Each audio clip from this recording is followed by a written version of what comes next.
Hey guys, so today I'm going to finally do that red hair Q&A video that I've been mentioning for a couple of weeks now. I was just waiting for all the questions to come in to, put the video together, and I don't really have that many.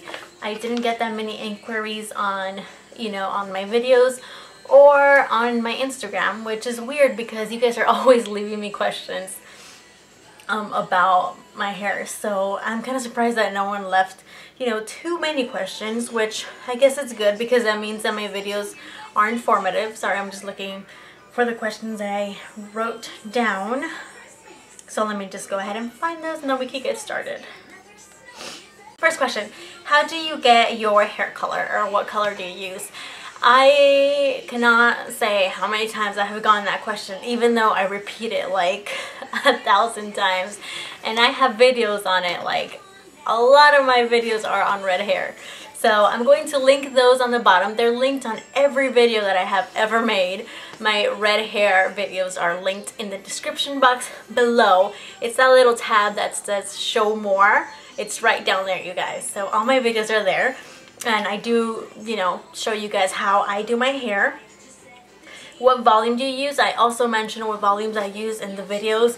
It changes. I use 30 after I had color processed hair, but the first time that I ever went red, I had virgin hair, so I just used 20 volume, which is my favorite because it doesn't damage your hair too much, at least not as much as the 30 volume does. So I would rather go with a 20, but if you have really dark hair, you might want to go with a 30 volume. Okay, so will this work on black hair? I'm going to say probably not. Okay, if you have black hair, that is like the darkest level of hair you could ever have, and you're probably gonna have to bleach or strip your hair. I've heard that Color Oops is really good, but I've never personally used it, so I'm not gonna recommend it, and I don't like to recommend anything that I have not used. It's not working on my hair. Okay, if you have watched my videos and your hair is still not as bright as you want it to be, it might be that you need to strip your hair. It's not going to work on everybody. Everybody's hair is different. Some hair is going to be more resistant than others. I share with you guys what I did and worked for me. But if it doesn't work for you, like I said, you may need to strip your hair or bleach it or go to a professional or some other thing, because beyond what I've done, I really, don't know anything else because I'm not a hair professional. So sorry that it didn't work for you. Protein color filler. Do you use protein color filler? Yes, I do. And I only use it on my hair that's already been colored. Like if I'm going to do my roots, I don't use it on my roots because protein, the filler, is only to fill in porous hair. So virgin hair is not going to be porous, so you don't need it for your virgin hair, but you can apply it to like the rest of your hair that has already been colored, because it's going to help fill in all the pores on your hair and just retain color much more, because then the color doesn't have a way to like escape from. So I hope that makes sense. So yes, I do use protein color filler. I didn't use it in my last red hair video because I didn't have it. I ran out and I just forgot to buy it when I went to the store, and I didn't feel like going back and getting it. So, but yes, normally I do use it. I do recommend it. It does help your hair retain the color much longer versus permanent hair color. So semi-permanent hair color is not long lasting. It's going to fade, it's going to bleed, it's going to wash out. It's going to only last about 5, maybe 10 shampoos if you're lucky. And the permanent hair color uses developer. It damages your hair every time you use it. Maybe not like an obscene amount, but it does still open up your hair cuticle, which causes, your hair to become at least a little bit porous, but it is much longer lasting, and unless it's red, it's not going to wash out as much, but it does fade over time. So it lasts about 8 weeks or so, but that's the difference between semi and permanent hair color. You want to get permanent hair color to lift your hair, which means make it lighter than whatever shade it is now, and use a semi-permanent to touch up the hair, which is just going to deposit color, not lift color. It's not going to brighten the hair. It's not going to make it lighter.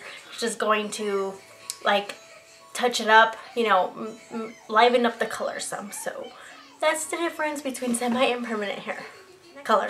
Hair color buildup. Okay, hair buildup. So this happens with anything. It's not just with hair color, but it does happen especially with semi-permanent hair colors, because you're putting like a product which is going to sit on top of your hair, and when you wash it out it does rinse off, but if you don't completely wash it off, some of it is still going to like be on the surface, if you kind of know what I mean.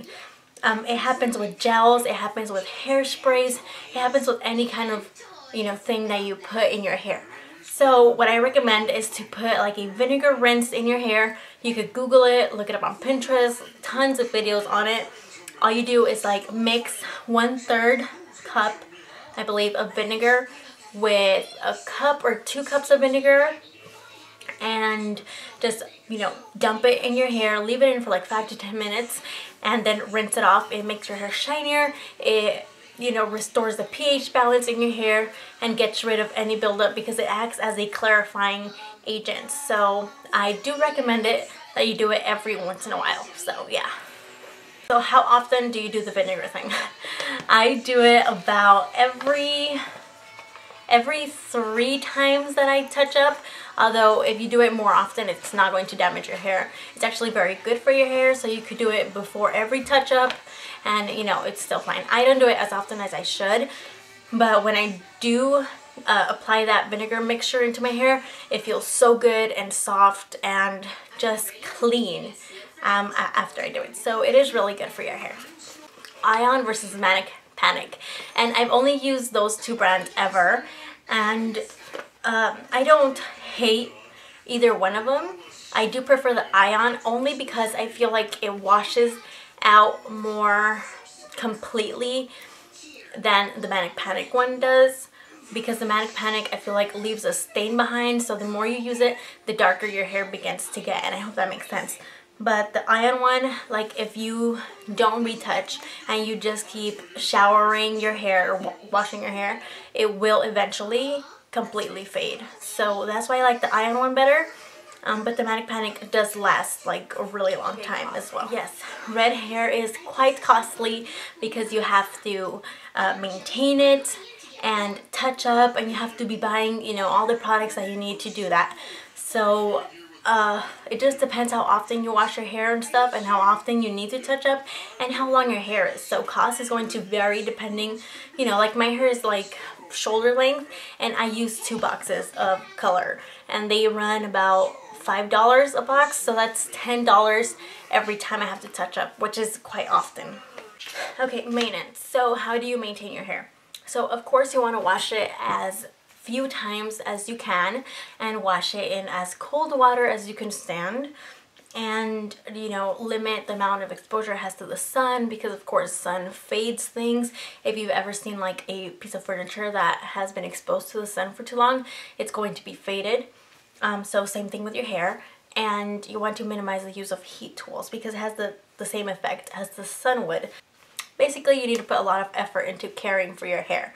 Your hair is, when it's red, it's like a marriage. I've said this before. You hate it because it's so much work, but you mostly love it because of course the color is gorgeous and you just can't let it go. Ask me. I changed from red and then I went back to it. But yeah, so that's all, I mean, I can really say. There's also color depositing shampoos, but I never use those. I found that they left your hair feeling like gunky and not clean. Sulfate free shampoos, I also don't like those either because they leave this like weird feeling in your hair, like that kind of feeling, like it just annoys me, but it's really good for your hair, so I've heard. And yeah, so now that it's winter time, I know it's hard to wash your hair in cold water, but it's just going to prolong, you know, how long it lasts. But if you can, I guess you would just have to touch it up like very, very often. But that's all I can say about your hair maintenance and how you can take care of it. Questions that I think people might have about red hair. Now I'm just going to give you guys some really quick tips. So tip number 1 is, of course, like I said, washing your hair in cold water, at least as cold as you can stand it. Number 2 is do not brush your hair while it's wet. This has nothing to do with the color, but just the hair itself. If you wash it when it's wet, it's really fragile. So you will, you know, it's prone to a lot of breakage. So wait till it's dry before you brush your hair. Do not wear anything light colored especially when it's raining or when it is hot, because you do sweat, and when you sweat, if you have like that problem that your shirt is touching like the back of your neck where you have, you know, like all these little annoying baby hairs in the back, it is going to stain your shirt and you will have like a pink color on your shirt. And when it's raining, of course your hair gets wet, it drips, and you will have like a pink colored or stained shirt. So be aware of rain, be aware of the weather, and just wear darker colors, I would recommend. Oh yeah, do not go to sleep with your hair wet. Your pillows and your sheets will be pink. So also, if you have a problem with staining your shower, just spray it with like bleach every time after you wash your hair. And you know, that should, like, immediately after you get out of the shower, just to not give it time to like penetrate on the grout or tile or whatever you have.